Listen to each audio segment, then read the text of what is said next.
ഒരു ചോദ്യം. നിങ്ങൾ ഓടാൻ ഇഷ്ടപ്പെടുന്നുണ്ടോ?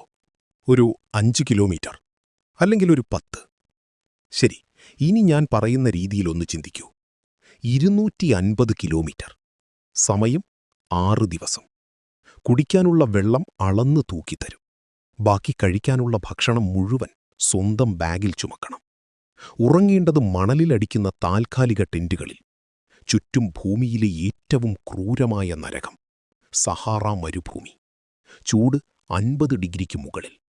ഇതാണ് മാരത്തൺ ഡേ സാബ്ലേസ്, ലോകത്തിലെ ഏറ്റവും കഠിനമായ മാരകമായ ഓട്ടമത്സരം. ഈ മത്സരത്തിൽ പങ്കെടുക്കാൻ ആളുകൾ വർഷങ്ങളോളം ശരീരം വറ്റിച്ചുള്ള ട്രെയിനിംഗ് നടത്താറുണ്ട്. പലരും പകുതി വഴിയിൽ വീണുപോകും. ചിലർ മരുഭൂമിയിലെ ചൂടിൽ ബോധം കെടും. മറ്റു ചിലർ നേരെ ആശുപത്രി ICUവിലേക്ക് പോകും. പക്ഷേ 1994-ൽ ആ മത്സരത്തിൽ പങ്കെടുത്ത ഒരു മനുഷ്യന് സംഭവിച്ചത് അതൊരു ചരിത്രത്തിലുമില്ലാത്തതായിരുന്നു. ഒരു മണൽ കൊടുങ്കാറ്റ്, ഒരു തെറ്റായ ദിശ, തുടർച്ചയായ 9 ദിവസങ്ങൾ. ഒടുവിൽ ഓട്ടം തുടങ്ങിയ സ്ഥലത്തുനിന്നും 300 കിലോമീറ്റർ അകലെ മറ്റൊരു രാജ്യത്തിന്റെ അതിർത്തിയിൽ മണലിൽ പൂണ്ടുപോയ ഒരു അസ്ഥികൂടത്തെ ഒരു കൊച്ചു പെൺകുട്ടി കണ്ടെത്തുകയാണ്. ജീവനുണ്ടോ ഇല്ലയോ എന്നുപോലും തിരിച്ചറിയാൻ പറ്റാത്ത അവസ്ഥയിൽ ഒരു ശരീരം. അയാൾ ഒരു അന്താരാഷ്ട്ര കായിക താരമായിരുന്നു. മരുഭൂമിയിലെ ദാഹം സഹിക്കാനാവാതെ അയാൾ സ്വന്തം കൈനരമ്പ് മുറിച്ച് ആത്മഹത്യയ്ക്ക് ശ്രമിച്ചു. പക്ഷേ മരുഭൂമി അയാളെ മരിക്കാൻ പോലും അനുവദിച്ചില്ല. ജീവനോടെ ഇരിക്കാൻ വേണ്ടി ആ മനുഷ്യൻ ചെയ്ത കാര്യങ്ങൾ ഒരുപക്ഷേ നിങ്ങളെ അസ്വസ്ഥരാക്കിയേക്കാം. പക്ഷേ അതൊരു മനുഷ്യന്റെ അതിജീവനത്തിന്റെ കഥയാണ്. അദ്ദേഹത്തിന്റെ പേര് മൗറോ പ്രോസ്പെരി. എഡ്ജ് ഓഫ് സ്റ്റോറീസിലേക്ക് സ്വാഗതം. അപ്പോൾ ഇന്നത്തെ അതിശയിപ്പിക്കുന്ന കഥയിലേക്ക് കടക്കാം. 1955-ൽ ഇറ്റലിയിലാണ് മൗറോ ജനിക്കുന്നത്. അയാളൊരു സാധാരണക്കാരനായിരുന്നില്ല. ഇറ്റാലിയൻ പോലീസ് ഉദ്യോഗസ്ഥനും അതിലുപരി ഒരു ഒളിമ്പിക് മോഡേൺ പെൻറ്റാത്ലൺ ചാമ്പ്യനുമായിരുന്നു. പെൻറ്റാത്ലൺ എന്നാൽ കളിതമാശയല്ല. ഒറ്റ ദിവസം കൊണ്ട് 5 കായിക ഇനങ്ങൾ പൂർത്തിയാക്കണം. ഫെൻസിംഗ്, നീന്തൽ, പിസ്റ്റൽ ഷൂട്ടിംഗ്, കുതിരസവാരി, പിന്നെ ക്രോസ് കൺട്രി ഓട്ടം. ഇതിലൊക്കെ സ്പെഷ്യലിസ്റ്റായ ഒരു മനുഷ്യൻ. ശരീരം ഇരുമ്പുപോലെ കടുപ്പമേറിയതായിരുന്നു. 1994-ൽ മൗറോയ്ക്ക് 39 വയസ്സുള്ളപ്പോൾ അദ്ദേഹത്തിന്റെ ഒരു സുഹൃത്താണ് ആ ചോദ്യം ചോദിക്കുന്നത്. മൗറോ, നിനക്ക് സഹാറയിലെ ആ മാരക മാരത്തണിൽ പങ്കെടുക്കാൻ ധൈര്യമുണ്ടോ? മൗറോ ഒന്ന് ചിരിച്ചു. ആത്മവിശ്വാസം തലയ്ക്ക് പിടിച്ച ആ ചിരിയിൽ അയാൾ പറഞ്ഞു, നോക്കാം, ഒരു കൈ. അയാൾക്കറിയില്ലായിരുന്നു ആ ഒരു നോക്കാമെന്ന വാക്ക് അയാളെ കൊണ്ടുചെന്നെത്തിക്കാൻ പോകുന്നത് മരണത്തിന്റെ താഴ്വരയിലേക്കാണെന്ന്. മാരത്തോൺ ഡെ സാബ്ലേസ്. ഫ്രഞ്ച് ഭാഷയിൽ ഇതിന്റെ അർത്ഥം മണൽത്തരികളുടെ മാരത്തോൺ എന്നാണ്. മൊറോക്കോയിലെ സഹാറ മരുഭൂമിയിലാണ് ഇത് നടക്കുന്നത്. ചൂട് ചിലപ്പോൾ 50 ഡിഗ്രി സെൽഷ്യസ് കടക്കും. ഓരോ ഓട്ടക്കാരനും അവരുടെ പുറകിൽ ഏതാണ്ട് 10 കിലോ ഭാരമുള്ള ബാഗ് ചുമക്കണം. അതിൽ 6 ദിവസത്തേക്കുള്ള ഭക്ഷണവും ഉപകരണങ്ങളും ഉണ്ടായിരിക്കണം. സംഘാടകർ ഒരൊറ്റ കാര്യം മാത്രമേ തരൂ: ഒരു ദിവസം കൃത്യമായി അളന്ന കുറച്ചു വെള്ളം. അത് തീർന്നാൽ തീർന്നു. ഒരു തിയറി അനുസരിച്ച് ഈ മത്സരം സുരക്ഷിതമാണ്. കാരണം കൃത്യമായ റൂട്ട് മാർക്കറുകളുണ്ട്, ചെക്ക് പോസ്റ്റുകളുണ്ട്, ഡോക്ടർമാരുണ്ട്, വഴിതെറ്റിയാൽ കണ്ടുപിടിക്കാൻ ഹെലികോപ്റ്ററുകൾ വരെയുണ്ട്. പക്ഷേ അതൊക്കെ വെറും പേപ്പറിലെ നിയമങ്ങൾ മാത്രമായിരുന്നു. 1994 ഏപ്രിലിൽ മൗറോ ഉൾപ്പെടെ 80-ലധികം രാജ്യങ്ങളിൽ നിന്നുള്ള 500ഓളം ഓട്ടക്കാർ മത്സരത്തിന് തയ്യാറായി ലൈനിൽ നിന്നു. ആദ്യത്തെ 3 ദിവസം മൗറോ വളരെ മികച്ച രീതിയിലാണ് ഓടിയത്. ഒളിമ്പ്യനല്ലേ, അദ്ദേഹം മുന്നിൽ തന്നെയുണ്ടായിരുന്നു. വലിയ ബുദ്ധിമുട്ടൊന്നും തോന്നിയില്ല. ഇതൊക്കെ ഇത്രയേ ഉള്ളൂ എന്ന് മൗറോ മനസ്സിൽ വിചാരിച്ച കാണും. പക്ഷേ 4-ാം ദിവസം സഹാറ അതിന്റെ യഥാർത്ഥ മുഖം കാണിച്ചു. ഏപ്രിൽ 12, 1994. 4-ാം ദിവസത്തെ ഓട്ടമാരംഭിച്ച് കുറച്ചു മണിക്കൂറുകൾ കഴിഞ്ഞു. ഉച്ച കഴിഞ്ഞ സമയം. അന്തരീക്ഷം പെട്ടെന്ന് നിശ്ചലമായി. ചൂട് 45 ഡിഗ്രിക്ക് മുകളിലാണ്. പെട്ടെന്ന് ദൂരെ നിന്നും ഒരു ഭീകരമായ ശബ്ദം കേട്ടുതുടങ്ങി. ഒരു വൻകിട തീവണ്ടി പാഞ്ഞുവരുന്നതുപോലെ. ചക്രവാളം മുഴുവൻ ചുവപ്പും കറുപ്പും കലർന്ന മണൽ മതിൽ പോലെ ഉയർന്നുവന്നു. സാൻഡ്സ്റ്റോം, ഒരു ഭീകരമായ മണൽ കൊടുങ്കാറ്റ്. സഹാറയിലെ ബെഡൂയിൻ വംശജർ ഇതിനെ വിളിക്കുന്നത് സിമൂം എന്നാണ്. അർത്ഥം വിഷക്കാറ്റ്. കാറ്റടിച്ചു വീശിയതും സെക്കൻഡുകൾക്കുള്ളിൽ പകൽ വെളിച്ചം അപ്രത്യക്ഷമായി. തൊട്ടുമുന്നിൽ നിൽക്കുന്ന മനുഷ്യനെപ്പോലും കാണാൻ പറ്റാത്ത അത്രയും കനത്ത ഇരുട്ട്. കണ്ണുകളിലേക്കും മൂക്കിലേക്കും ശ്വാസകോശത്തിലേക്കും മണൽ ഇരച്ചു കയറാൻ തുടങ്ങി. മൗറോയ്ക്ക് മറ്റോട്ടക്കാരെ മുഴുവൻ നഷ്ടപ്പെട്ടു. ശ്വാസം മുട്ടാതിരിക്കാൻ അയാൾ തന്റെ സ്കാർഫുകൊണ്ട് മുഖം വരിഞ്ഞു മുറുക്കി. മണലിൽ വീണ് ഒരു ഭ്രൂണത്തെപ്പോലെ ചുരുണ്ടുകൂടിക്കിടന്നു. ഏതാണ്ട് 8 മണിക്കൂറോളം ആ കൊടുങ്കാറ്റ് താണ്ഡവമാടി. ഒടുവിൽ കാറ്റടങ്ങിയപ്പോൾ മൗറോ തലപൊക്കി നോക്കി. ചുറ്റും നിശബ്ദത. കാൽപ്പാടുകളില്ല, റൂട്ട് മാർക്കറുകളില്ല, മനുഷ്യരില്ല. സഹാറയിലെ കൂറ്റൻ മണൽക്കുന്നുകൾ പോലും സ്ഥാനം മാറിപ്പോയിരുന്നു. അയാൾ പൂർണ്ണമായും ഒറ്റപ്പെട്ടു. നിങ്ങൾ ചോദിച്ചേക്കാം, GPS ഇല്ലായിരുന്നോ എന്ന്. ഓർക്കുക, വർഷം 1994. അന്ന് ഓട്ടക്കാർക്ക് GPS നൽകിയിരുന്നില്ല. ഒരു ചെറിയ കോമ്പസ് മാത്രമാണ് ഉണ്ടായിരുന്നത്.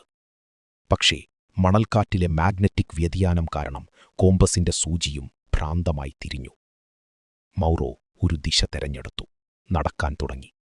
പക്ഷേ അയാൾ തെരഞ്ഞെടുത്തത് മരണത്തിലേക്കുള്ള ദിശയായിരുന്നു. 2 ദിവസം കഴിഞ്ഞു. മൗറോയുടെ കയ്യിലുണ്ടായിരുന്ന വെള്ളം തീർന്നു. ഭക്ഷണവും ഏതാണ്ട് തീരാറായി. നമുക്കറിയാം, മനുഷ്യ ശരീരത്തിന് വെള്ളമില്ലാതെ പരമാവധി 3 ദിവസം ജീവിക്കാം. എന്നാൽ സഹാറയിലെ ചൂടിൽ 1 ദിവസം പോലും വെള്ളമില്ലാതെ ഇരിക്കുക അസാധ്യമാണ്. ഡീഹൈഡ്രേഷൻ കാരണം നാവു വരണ്ടുണങ്ങി ഉള്ളിലേക്ക് വലിഞ്ഞു. ചുണ്ടുകൾ പൊട്ടി ചോരയൊഴുകി. അവിടെ വച്ച് മൗറോ ആ ഭീകരമായ തീരുമാനമെടുത്തു: സ്വന്തം മൂത്രം കുടിക്കുക. അയാൾ തന്റെ മൂത്രം ഒരൊഴിഞ്ഞ കുപ്പിയിൽ ശേഖരിച്ചു. ചൂടുകാരണം അത് പെട്ടെന്ന് ബാഷ്പീകരിച്ചു പോകാതിരിക്കാൻ തുണികൊണ്ടു മൂടിവച്ചു. ഉപ്പിന്റെ അംശം കൂടുതലാണെങ്കിലും ശരീരത്തിൽ ബാക്കിയുള്ള ജീവൻ നിലനിർത്താൻ അയാൾക്ക് ആ കടുംകൈ ചെയ്യേണ്ടി വന്നു. നടത്തം തുടർന്നു. നടന്ന് നടന്ന് മൗറോയ്ക്ക് കാഴ്ചഭ്രമമുണ്ടാകാൻ തുടങ്ങി. ദൂരെ വലിയ തടാകങ്ങളും വെള്ളവും കാണാം. ഓടിച്ചെല്ലുമ്പോൾ അവിടെ വെറും മണൽ മാത്രം. മിഥ്യാകാഴ്ചകൾ അയാളെ ഭ്രാന്തു പിടിപ്പിച്ചു. അങ്ങനെ നടക്കുമ്പോൾ 5-ാം ദിവസം അയാൾ ദൂരെ ഒരു ചെറിയ കെട്ടിടം കണ്ടു. അത് കൺകെട്ടല്ലായിരുന്നു, അതൊരു മറാബൂട്ടായിരുന്നു. മരുഭൂമിയിൽ പണ്ടു മരിച്ചുപോയ ഏതെങ്കിലും മുസ്ലിം വിശുദ്ധന്റെ പേരിലുണ്ടാക്കിയ ഒരു ചെറിയ പ്രാർത്ഥനാമുറി. ഉപേക്ഷിക്കപ്പെട്ട നിലയിലായിരുന്നു അത്. മൗറോ അതിനുള്ളിലേക്ക് ഇഴഞ്ഞു കയറി. പുറത്തെ 50 ഡിഗ്രി ചൂടിൽ നിന്നും ആ മുറിക്കുള്ളിലെ 40 ഡിഗ്രി തണുപ്പ് അയാളെ താൽക്കാലികമായി രക്ഷിച്ചു. പെട്ടെന്ന് ആ ഇരുണ്ട മുറിയുടെ മേൽക്കൂരയിൽ ഒരു ചലനം. അയാൾ മുകളിലേക്ക് നോക്കി. വവ്വാലുകൾ, ഏതാണ്ടൊരു ഡസനോളം വവ്വാലുകൾ അവിടെ തലകീഴായി തൂങ്ങിക്കിടക്കുന്നുണ്ടായിരുന്നു. ഈ ഭാഗം കേൾക്കുമ്പോൾ നിങ്ങൾക്ക് അറപ്പ് തോന്നാം. പക്ഷേ ജീവിക്കാൻ വേണ്ടി മനുഷ്യൻ എന്ത് ചെയ്യുമെന്നതിൻ്റെ പരമാവധിയാണിത്.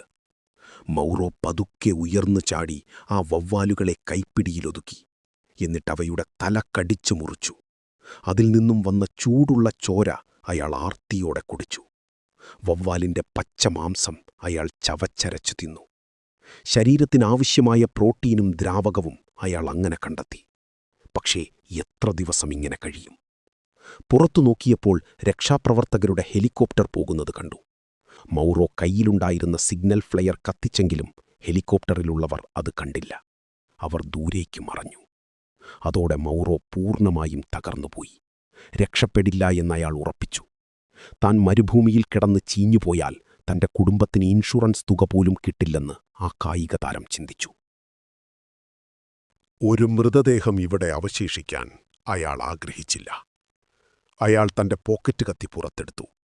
എന്നിട്ട് തന്റെ ഡയറിയിൽ ഭാര്യയ്ക്കുള്ള മരണക്കുറിപ്പെഴുതി: ലോറ, എന്നോട് ക്ഷമിക്കുക. ഞാൻ നിങ്ങളെ ഒരുപാട് സ്നേഹിക്കുന്നു. അയാൾ കത്തികൊണ്ട് സ്വന്തം കൈത്തണ്ടയിലെ ഞരമ്പ് ആഞ്ഞു മുറിച്ചു. എന്നിട്ട് മരണം കാത്ത് കണ്ണടച്ചു കിടന്നു. പക്ഷേ മരണം അയാളെ പരിഹസിക്കുകയായിരുന്നു. മണിക്കൂറുകൾ കഴിഞ്ഞിട്ടും അയാൾ മരിച്ചില്ല. യഥാർത്ഥത്തിൽ സംഭവിച്ചത് ഇതായിരുന്നു. കഠിനമായ ഡീഹൈഡ്രേഷൻ കാരണം മൗറോയുടെ ശരീരത്തിലെ വെള്ളം മുഴുവൻ വറ്റിപ്പോയിരുന്നു. ചോര അത്രയധികം കട്ടിയായി കഴിഞ്ഞിരുന്നു. ഞരമ്പ് മുറിച്ചിട്ടും രക്തം പുറത്തേക്കൊഴുകിയില്ല. പകരം അത് പെട്ടെന്നു തന്നെ കട്ട പിടിച്ചു. മരുഭൂമിയിലെ ചൂട് അയാളെ ആത്മഹത്യ ചെയ്യാൻ പോലും അനുവദിച്ചില്ല. ആ നിമിഷം ആ മണൽത്തറയിൽ കിടന്ന് മൗറോയ്ക്കൊരു ഭ്രാന്തമായ വെളിപാടുണ്ടായി. ദൈവം എന്നെ മരിക്കാൻ വിടുന്നില്ല. അതിനർത്ഥം ഞാൻ ജീവിക്കണമെന്നാണ്. 6-ാം ദിവസം രാവിലെ ആ പ്രാർത്ഥനാമുറിയിൽ നിന്നും മൗറോ വീണ്ടും ഇറങ്ങി. ഇത്തവണ മരിക്കാനല്ല, എങ്ങനെയെങ്കിലും ജീവനോടെ പുറത്തെത്താൻ.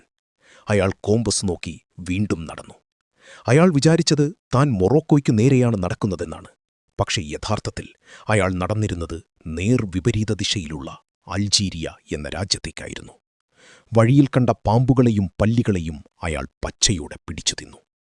പകലിലെ കൊടുംചൂടിൽ ഒളിച്ചിരിക്കും. രാത്രിയിലെ 0 ഡിഗ്രി തണുപ്പിൽ അയാൾ നടക്കും.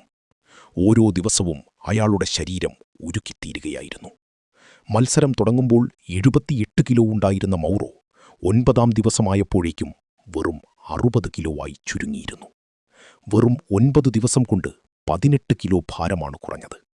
ഒരു ദിവസം ശരാശരി 2 കിലോ വച്ച് ശരീരം വറ്റിപ്പോയി.